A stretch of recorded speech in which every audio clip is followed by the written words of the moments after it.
Thank you for joining me, and I just want to thank you for all the support. And first off, special thanks to Corey and Grant for subscribing. And now let's get on to the story. So this story idea came from a writing prompt, and the original writing prompt was, why exactly do you need chloroform at 2 a.m.? But I got this idea and I liked it. And also, the relationships are from just randomness. So, I hope you enjoy. A late night search.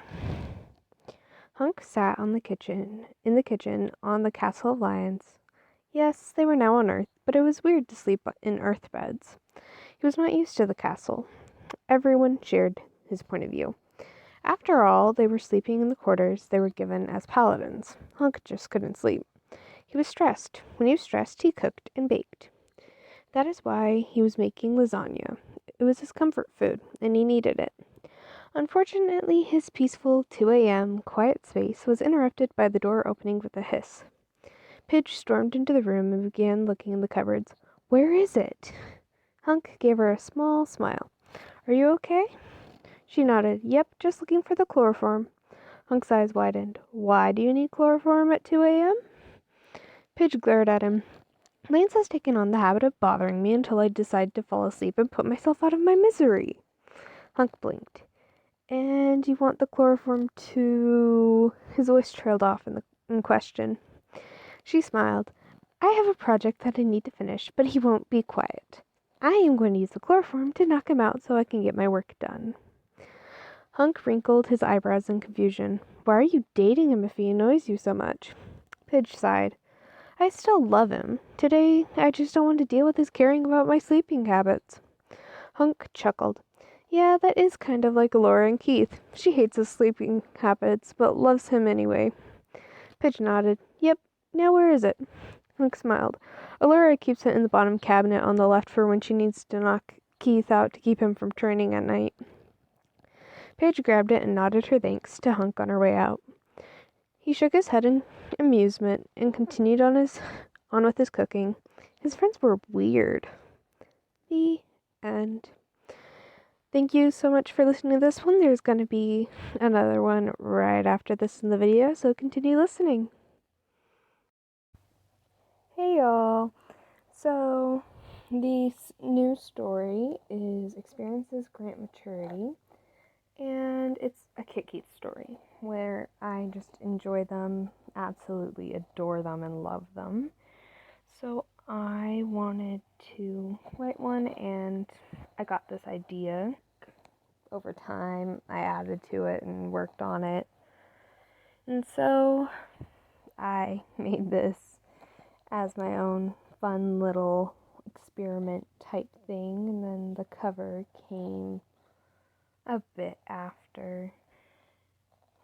And so, without further ado, let us get to the next part of the video.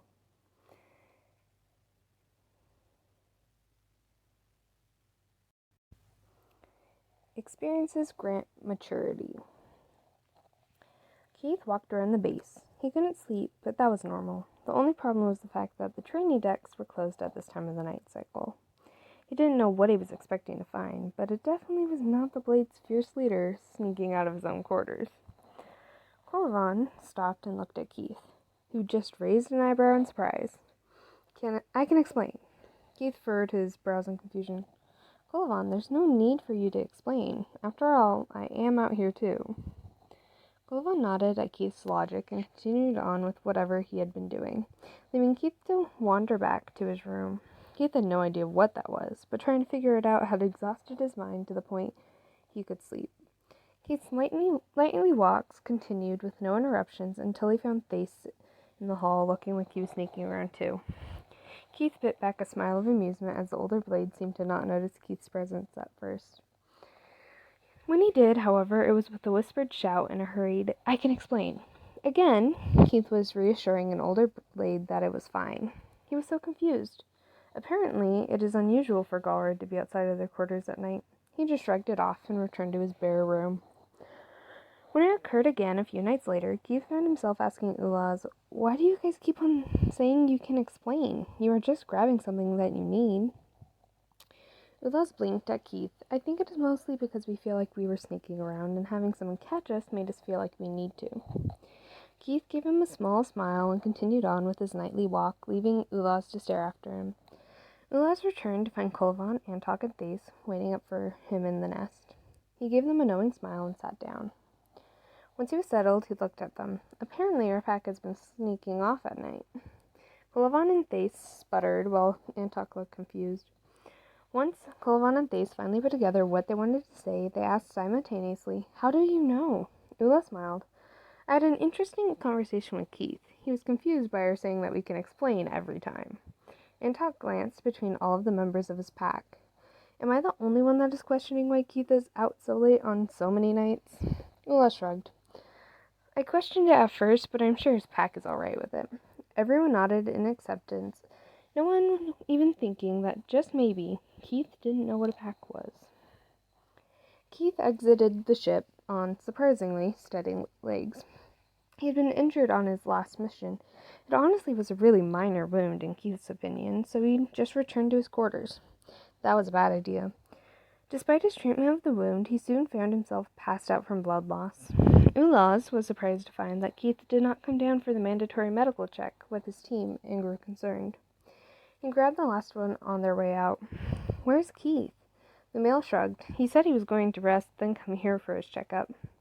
Ulaz groaned in frustration and let the Galra leave. He grabbed his tablet and sent a message to Kolvan.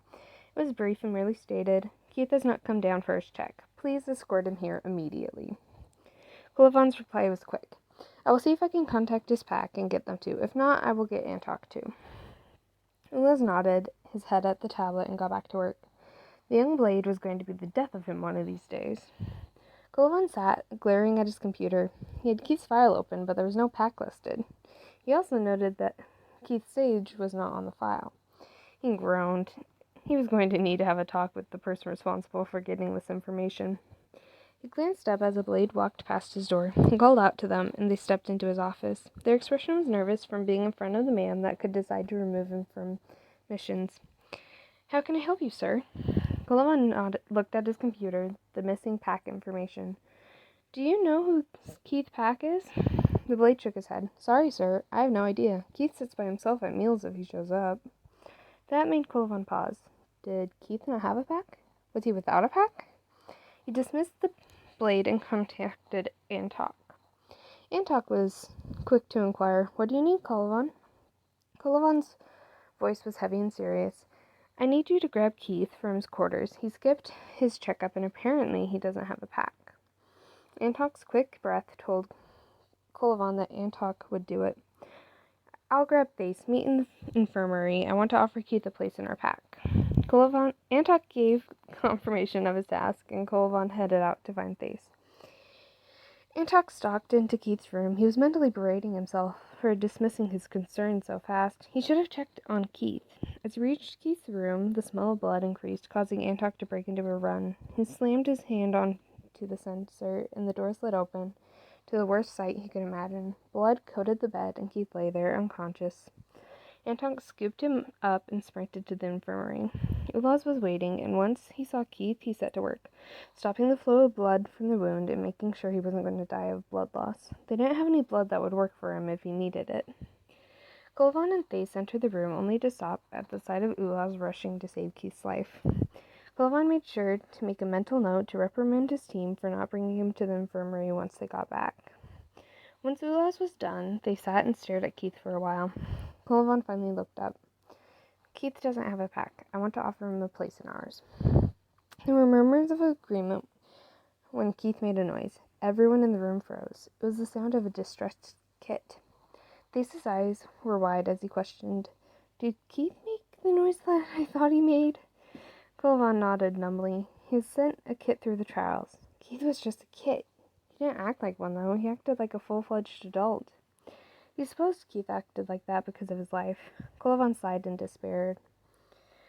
Ulas muttered something under his breath before he asked, "How old is Keith?" Clovan shrugged. "I don't know. It isn't in the file." Antok stood. "Well, the paladins will know. I'm going to get an answer. Please let me know when he wakes up if I'm not back by then." He walked off, leaving the others to wait. When he re-entered the room about a varga later, he was scowling even more. "He's only 18. He's just a baby." This caused Keith to stir. What's going on?" Ulas leaned forward and scowled. "Well, Kit, you got injured on your mission, decided not to come here. Antok found you almost dead in your room." Keith grimaced. "Sorry." Clovan looked at the others and then got Keith's attention. "Kit, we discovered you don't have a pack, and we want to offer you a position in our pack." Keith blinked at them and furrowed his brows in confusion.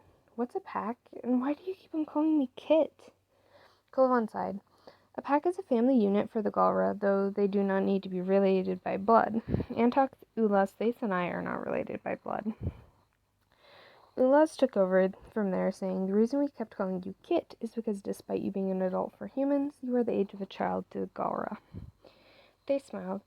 "So what do you say, Kit? Do you want to join our pack?"